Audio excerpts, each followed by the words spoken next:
வணக்கம்.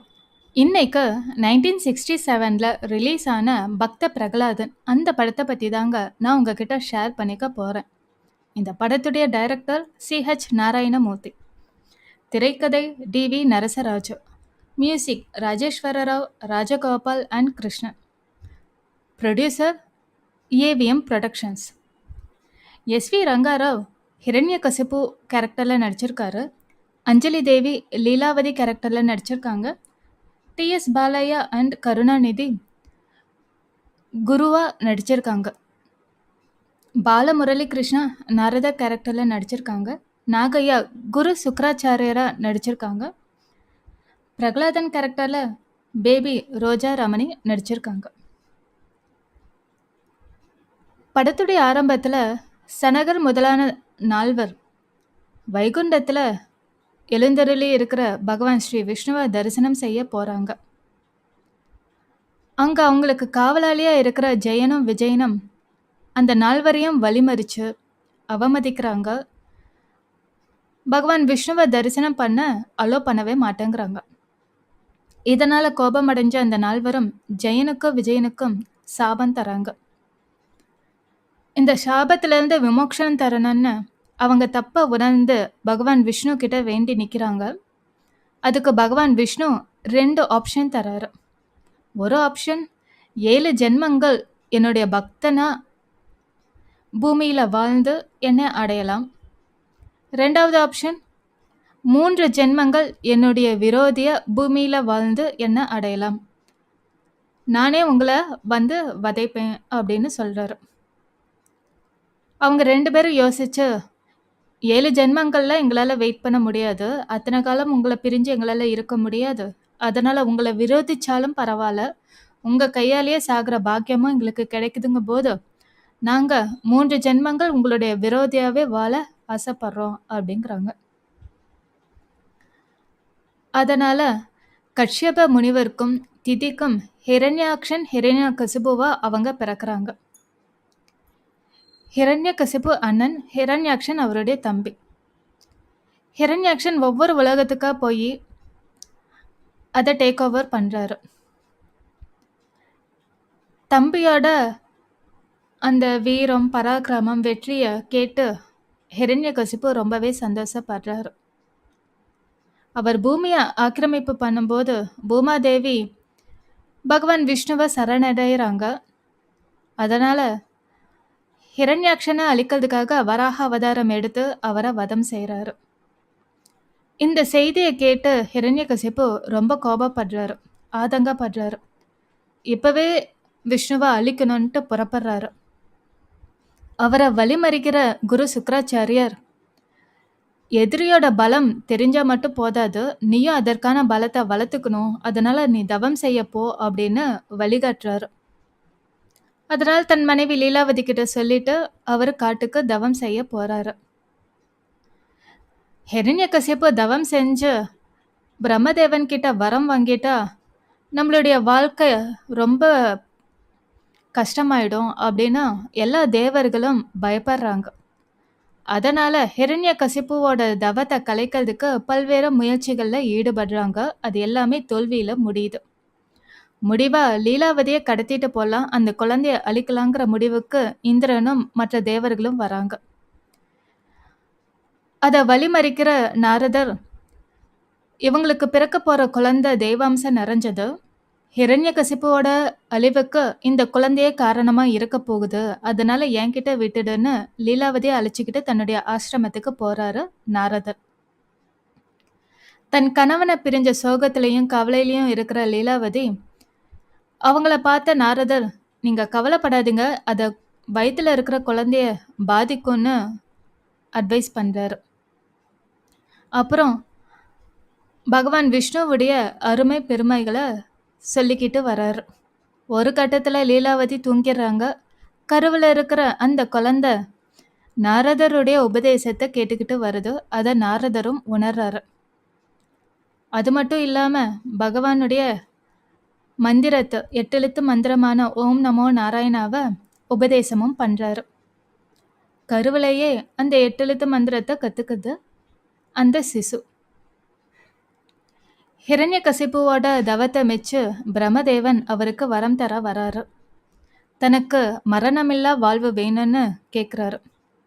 இந்த உலகத்துல பிறந்த எல்லா உயிருக்கும் மரணம் நிச்சயம். அதனால அந்த வரம் என்னால தரவே முடியாது. வேற வரம் கேளுன்னு பிரம்மதேவர் சொல்றாரு. ஹிரண்யகசிப்பு ஒரு லிஸ்டே கொடுக்குறாரு. வீட்டுக்கு உள்ளேயோ வெளியவோ, பகலிலோ இரவிலோ, எந்த ஆயுதங்களாலும் மனிதர்களாலும் அசுரல் தேவர்கள் ராட்சசர்களாலும் மரணம் நேரக்கூடாதுன்னு ஒரு பெரிய லிஸ்ட் கொடுக்குறாரு. அது எல்லாத்தையும் தந்தேன்னு பிரம்மதேவர் சொல்றாரு. லீலாவதியும் ஒரு ஆண் மகனை பெத்தெடுக்கிறாங்க. நாரதருடைய ஆசிரமத்துல அதை செலிப்ரேட்டும் பண்றாங்க. ஹிரண்யகசிப்புக்கு ரெட்டிப்பு சந்தோஷம். தவத்திலையும் ஜெயிச்சிட்டாரு, குழந்தையும் பிறந்துடுச்சு. நல்ல தெய்வீக கலையோட இருக்கிற அந்த குழந்தைக்கு நாரதர் பிரகலாதன்னு பேர் வைக்கிறாரு. லீலாவதியும் குழந்தையும் அழைச்சிக்கிட்டு அரண்மனைக்கு போறாரு ஹிரண்யகசிப்பு. லீலாவதிக்கு தேவர்கள் செஞ்ச குத்தத்தை நினைச்சு அவங்கள தண்டிக்கணும்னு நினைக்கிறாரு. முதல்ல விஷ்ணு லோகத்துக்கு போறாரு. விஷ்ணுவை அவரால் தரிசனம் பண்ணவே முடியல. அவர் அங்க இல்லை. ரொம்ப கோபப்படுறாரு. என்னை பார்த்து பயந்து ஓடிட்டாருன்னு அவர் தனக்குள்ளேயே பேசிக்கிட்டு ஏளனமா சிரிச்சுக்கிட்டு வெளியே வராரு. தேவர்கள் எல்லாருமே விஷ்ணுவை இப்படி பயந்து ஓடிட்டாருன்னு நம்மளுடைய கதியில என்ன ஆகுதுன்னு பயந்துகிட்டு இருக்காங்க. தேவலோகத்துக்கும் வந்து தேவலோகத்தை ஆக்கிரமிப்பு பண்றாரு ஹிரண்யகசிப்பு.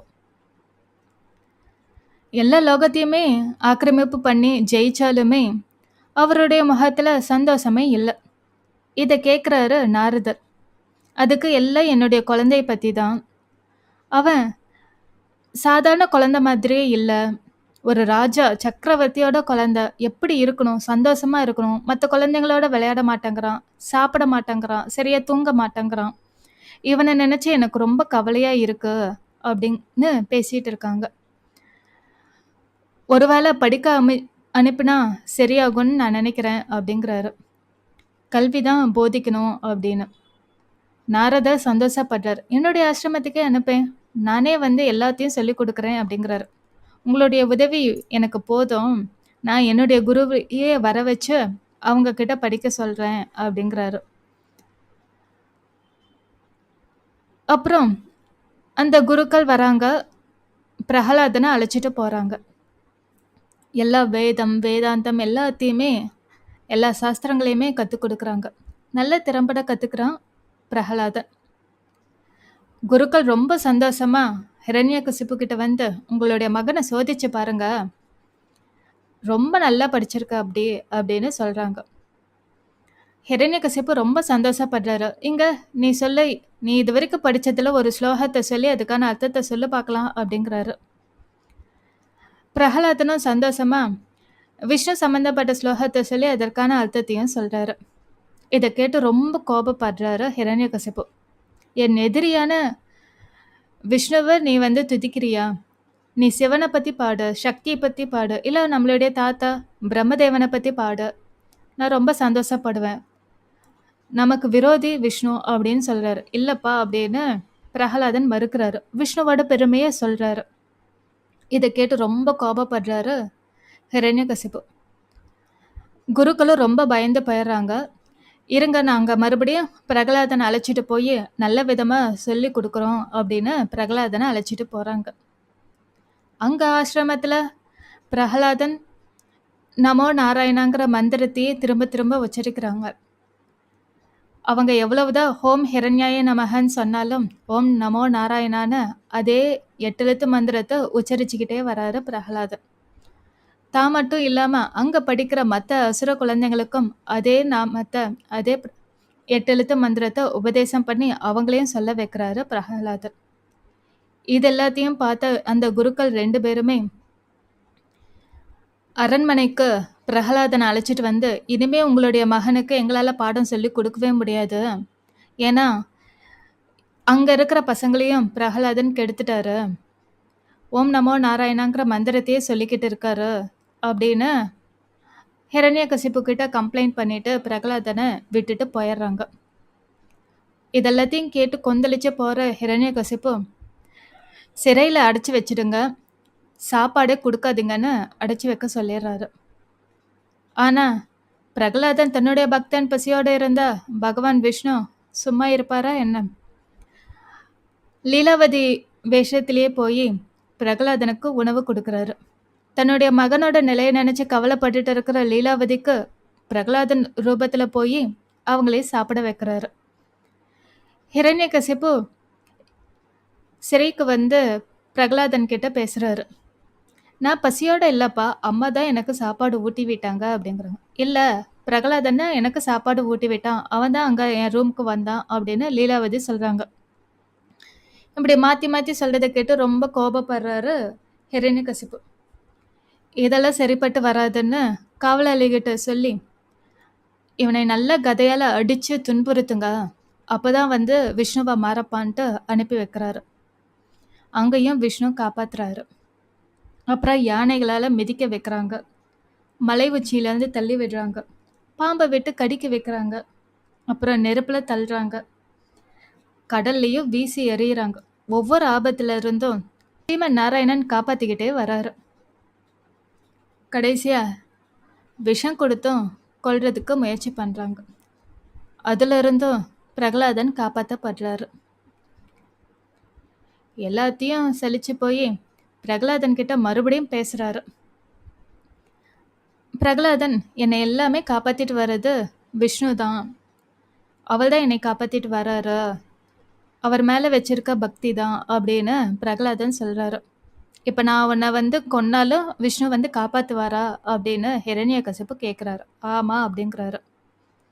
அப்ப தூணிலும் இருக்காரு, துரும்பிலும் இருக்காரு, எல்லா இடத்துலயுமே நீக்கமர நிறைஞ்சிருக்காரு பகவான் விஷ்ணு அப்படின்னு பிரகலாதன் சொல்றாரு. தூணை பிளந்துகிட்ட நரசிம்மரா பகவான் விஷ்ணு வெளி வராரு. இதை பார்த்து ரொம்ப சந்தோஷப்படுறாரு ஹிரண்யகசிப்பு. பரவாயில்ல, நீ செஞ்ச ஒரு நல்ல காரியம் இதுதான். விஷ்ணுவை தான் ரொம்ப நாளாக தேடிக்கிட்டு இருந்தேன், அவனை அழிக்கிறதுக்கான வாய்ப்பை நீயே கொடுத்துட்ட அப்படின்னு ஹிரண்யகசிப்பு சந்தோஷப்படுறாரு. நரசிம்மர் கிட்ட சண்டை போட முயற்சி பண்றாரு. ஆனால் நரசிம்மர் ஹிரண்யகசிப்புவை வதம் செய்கிறாரு. அதீத கோபத்தில் இருக்க நரசிம்மரை பிரகலாதன் தான் பாடி குளிர்விக்கிறாரு.